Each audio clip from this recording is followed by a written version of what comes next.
folks that spend more than 30% of their income on housing are considered to be cost burdened.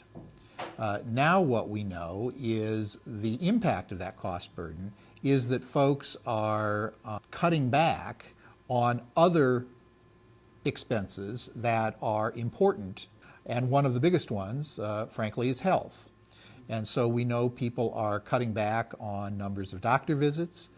We know people are cutting back on their medications, dropping insurance coverage, cut back or at least change their diet. Studies have shown that constant stress of not having stable, affordable housing is having an impact on folks' cognitive abilities.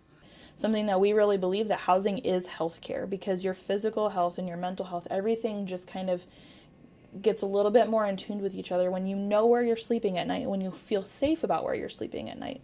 To sleep in a new bed and to feel like you have ownership in where you're living is such a huge part. And then you want to take care of your physical self and your whole self. And that's such an important piece of it. I have 4 children. I have a 10-year-old boy, a 7-year-old girl, a 4-year-old girl, and a 2-year-old girl.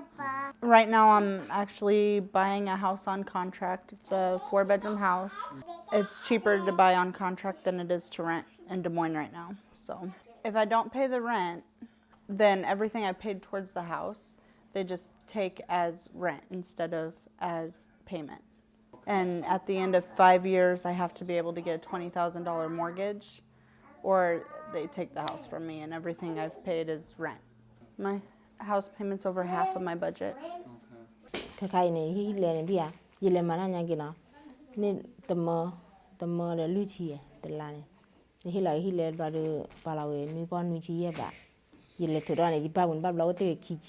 There is not as much supply as there is demand right now. And for some people, the bigger problem is they go under that 30% of the area income mark. And then the housing for them is even more limited.